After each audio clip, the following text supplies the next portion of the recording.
Halo mahasiswa sarjana Sistem Informasi Universitas Terbuka, dimanapun Anda berada.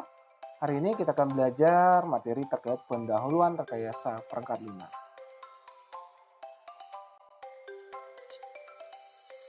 Anda bisa melihat di video ini ada 4 pertanyaan, yaitu apakah Anda menjadi seorang developer IT, atau Anda mau menjadi seorang programmer, atau Anda mau menjadi IT consultant, atau Anda mau menjadi software tester.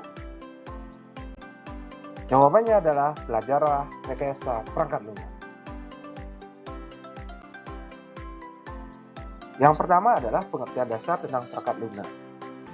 Menurut Ian Summerby, perangkat lunak adalah computer programs and associated documentation. Software products may be developed for a particular customer or may be developed for a general market. Artinya, program komputer dan dokumentasi itu sangat terkait. Produk software dapat dikembangkan untuk pelanggan tertentu atau mungkin dikembangkan untuk umum. Sedangkan menurut Pressman dalam bukunya Software Engineering a Practitioner Approach, perangkat lunak didefinisikan lebih rinci lagi, yaitu sebagai instruksi-instruksi yang jika dieksekusi akan memberikan layanan-layanan atau fungsi seperti yang diinginkan. Struktur data yang memungkinkan program untuk memanipulasi informasi secara proporsional, dokumen-dokumen yang menggambarkan operasi dan kegunaan program. Sedangkan menurut IEEE, Standard Glossary of Software Engineering Terminology 1990, perangkat lunak adalah program komputer, prosedur dan dokumentasi serta data yang terkait dengan pengoperasian sistem komputer. Berikutnya adalah peran perangkat lunak. Software saat ini memegang dua peran. Software sebagai sebuah produk dan dalam waktu yang bersamaan juga sebagai sarana untuk menghasilkan sebuah produk. Sebagai sebuah produk, software memberikan suatu kemampuan menghitung yang disatukan ke dalam hardware komputer atau yang lebih luas lagi, pada jaringan komputer yang bisa diakses oleh hardware lokal. Software bisa berada melekat di dalam sebuah telepon seluler atau beroperasi di dalam sebuah komputer mainframe yang bekerja untuk merubah data menjadi sebuah informasi, memproduksi, mengatur, mendapatkan, mengubah, mempertunjukkan, atau mengirimkan informasi yang sederhana. Sebagai sarana yang digunakan untuk menghasilkan suatu produk, software bertindak sebagai basis untuk mengontrol komputer, sistem operasi, komunikasi informasi, jaringan, dan pembuat serta pengontrol dari program yang lainnya. Software sebagai alat bantu atau tools, dan lingkungan atau information. Karakteristik perangkat lunak yang berkualitas. Seperti apa karakteristik perangkat lunak yang berkualitas itu? Nah, untuk menambah pemahaman mengenai software dan mengerti sepenuhnya software engineering, sangatlah penting untuk memeriksa ciri-ciri software yang membuat beda dengan barang-barang yang dibuat orang lainnya. Sewaktu software dibangun, proses kreasi manusia, yaitu berupa analisa, perancangan, pembangunan, percobaan atau tes, pada akhirnya diwujudkan ke dalam bentuk fisik. Nah, rekan-rekan bisa melihat yang pertama yaitu maintainability, yaitu tingkat kemudahan perangkat lunak tersebut dalam mengakomodasi perubahan-perubahan. Yang kedua adalah dependability, ketidakbergantungan perangkat lunak dengan elemen-elemen sistem lainnya atau sistem secara keseluruhan. Yang ketiga, efisiensi, yaitu menyangkut waktu eksekusi yang lebih cepat, lebih singkat, sehingga si user merasa sangat nyaman menggunakan perangkat lunak tersebut. Yang terakhir tentunya adalah usability, yaitu kebergunaan, seberapa mudah untuk mengoperasikan perangkat lunak tersebut. Definisi rekayasa perangkat lunak. Pembentukan dan penggunaan prinsip rekayasa atau engineering untuk mendapatkan perangkat lunak secara ekonomis, namun andal dan dapat bekerja secara efisien pada komputer. Selanjutnya adalah penerapan pendekatan yang sistematis, disiplin, dan terukur untuk pengembangan, operasi, dan pemeliharaan perangkat lunak. Selanjutnya adalah suatu disiplin yang mengintegrasikan proses atau prosedur, metode, dan perangkat tools untuk pembangunan perangkat lunak komputer. Selanjutnya merupakan aplikasi dari prinsip-prinsip sains untuk mengurutkan transformasi masalah menjadi solusi yang dapat bekerja dengan baik. Yang terakhir adalah urutan pemeliharaan perangkat lunak tersebut sampai tidak dapat digunakan lagi. Ruang lingkup rekayasa perangkat lunak. Sesuai dengan definisi, maka ruang lingkup rekayasa perangkat lunak dapat digambarkan sebagai berikut. Ada 10 model atau definisi dari perangkat lunak. Yang pertama yaitu software requirements, yaitu berhubungan dengan spesifikasi kebutuhan dan persyaratan perangkat lunak. Yang kedua adalah software design, yaitu mencakup proses penampilan, arsitektur, komponen, antarmuka, dan karakteristik lain dari perangkat lunak. Yang ketiga adalah software construction, yaitu berhubungan dengan detail pengembangan perangkat lunak, termasuk algoritma, pengkodoan, pengujian, dan pencarian kesalahan. Yang keempat adalah software testing, yaitu meliputi pengujian pada keseluruhan perilaku perangkat lunak. Yang kelima adalah software maintenance, yaitu mencakup upaya-upaya perawatan ketika perangkat lunak telah dioperasikan. Yang keenam adalah software configuration, yaitu manajemen berhubungan dengan usaha perubahan konfigurasi perangkat lunak untuk memenuhi kebutuhan tertentu. Selanjutnya adalah software engineering, yaitu manajemen berkaitan dengan pengelolaan dan pengukuran rekayasa perangkat lunak termasuk perencanaan proyek perangkat lunak. Selanjutnya adalah software engineering tools and methods, mencakup kajian teoritis tentang alat bantu dan metode dalam rekayasa perangkat lunak.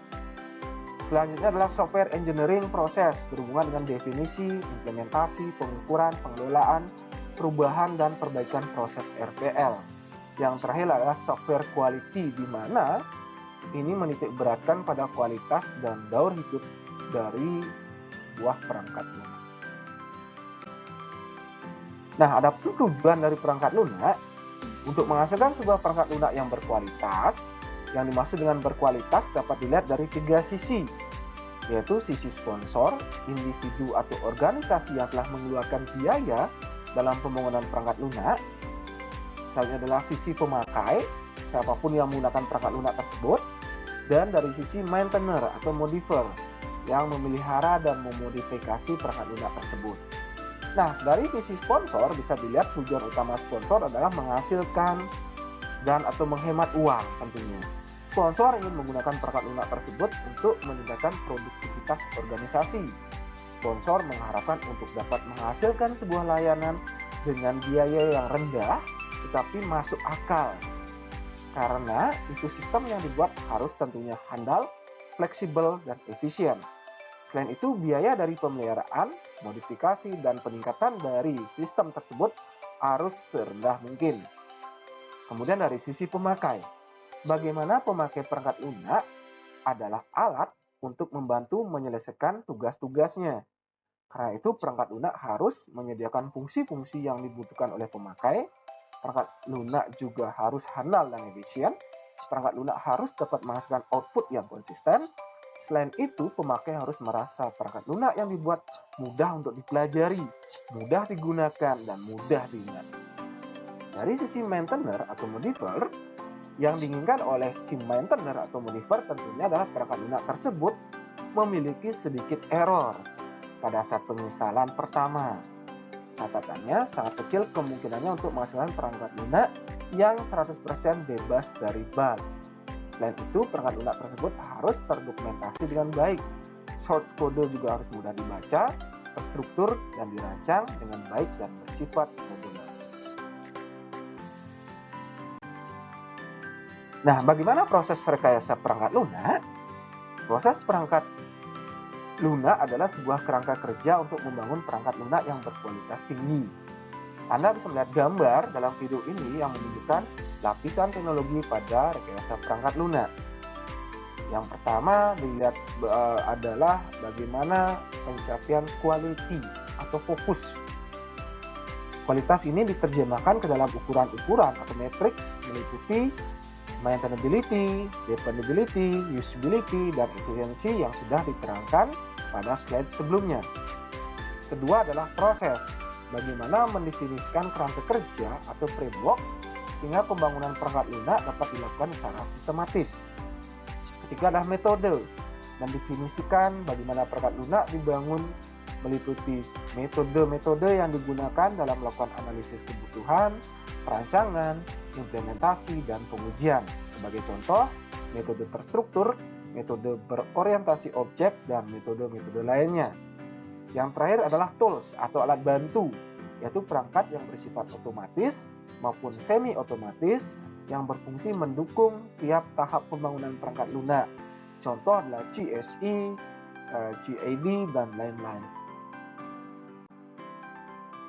Nah, aktivitas utama dalam software proses apa saja? Nah, Anda bisa melihat beberapa aktivitas. Yang pertama dalam melakukan perancangan atau membangun sebuah perangkat lunak. Yang pertama adalah kita lihat adalah requirements. Bagaimana requirements itu didefinisikan mengenai apa what yang akan dibangun terkait produk perangkat lunak yang akan dihasilkan. Kebutuhan dari persepsi pelanggan atau requirement didefinisikan dan disepakati. Dari aktivitas ini akan diperoleh pernyataan global mengenai kegunaan sistem serta ketersediaan sumber daya yang akan mendukung pembangunan sistem seperti kebutuhan sumber daya waktu, biaya, dan tenaga manusia tentu. Yang kedua adalah specification, merupakan aktivitas di mana kebutuhan pelanggan atau requirement yang telah ditetapkan ditransformasikan ke dalam kebutuhan sistem. Dari aktivitas ini akan diperoleh spesifikasi detail mengenai produk perangkat lunak yang akan dibangun, antara lain seputar fungsionalitasnya, yaitu mengidentifikasikan informasi apa yang akan diproses, fungsi dan unjuk kerja apa yang dibutuhkan, tingkah laku sistem seperti apa yang diharapkan, kebutuhan perangkat keras dan perangkat lunak pendukung dalam pembangunannya, dan lain-lain. Yang ketiga adalah desain.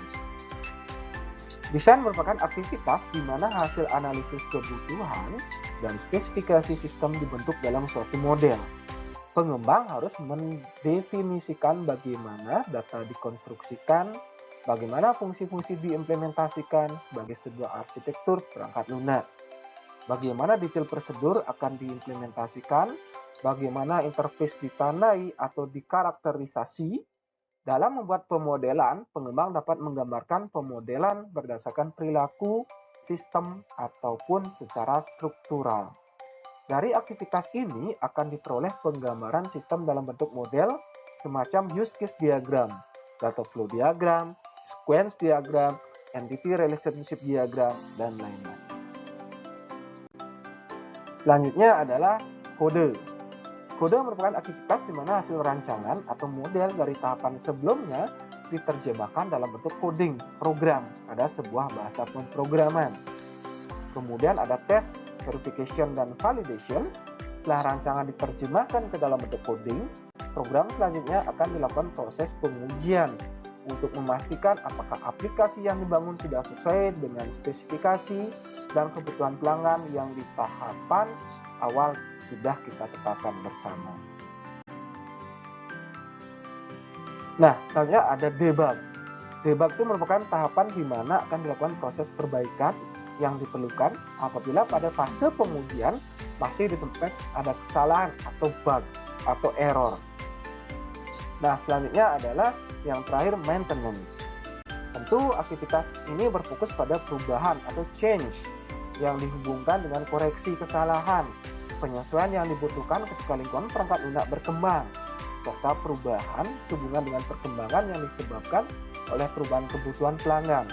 Fase pemeliharaan mengaplikasikan lagi langkah-langkah pada fase definisi dan fase pengembangan, tetapi semuanya tetap bergantung pada konteks perangkat lunak yang ada. Selanjutnya adalah teknologi informasi sosial. Teknologi informasi sosial yang pertama adalah sebuah perangkat lunak dianggap berkualitas jika memenuhi kebutuhan pelanggan dan sesuai dengan kebutuhan pelanggan. Sering terjadi kendala dalam pengembangan perangkat lunak bukan berada pada masalah teknis atau teknologi perangkat lunak dan perangkat keras, tapi pada kondisi lingkungan pelanggan. Nah, analisa kebutuhan pengguna atau requirement gathering merupakan tahapan paling awal dan mendasar dalam pengembangan perangkat lunak. Tahapan ini merupakan tahapan yang paling penting karena akan menentukan seperti apa software atau sistem yang akan dihasilkan nanti. Terakhir adalah software yang baik. Nah, software yang baik bukanlah software yang menggunakan teknologi tinggi dan mutakhir, namun tidak sesuai dengan kebutuhan pengguna. Software yang baik adalah software yang sesuai dengan kebutuhan dan keinginan pengguna, serta menjadi solusi dari permasalahan yang dihadapi oleh pengguna maupun perusahaan. Nah, Anda bisa melihat analogi dari sebuah bagaimana agar sistem atau perangkat lunak yang akan dikembangkan nanti sesuai dengan harapan pelanggan. Jadi seorang analisis sistem adalah kunci utama yang menganalisis bisnis, mengidentifikasi peluang-peluang untuk perbaikan dan merancang sistem informasi. Jadi yang paling utama tentunya adalah kita harus menyesuaikan dengan kondisi dan keinginan daripada pelanggan kita.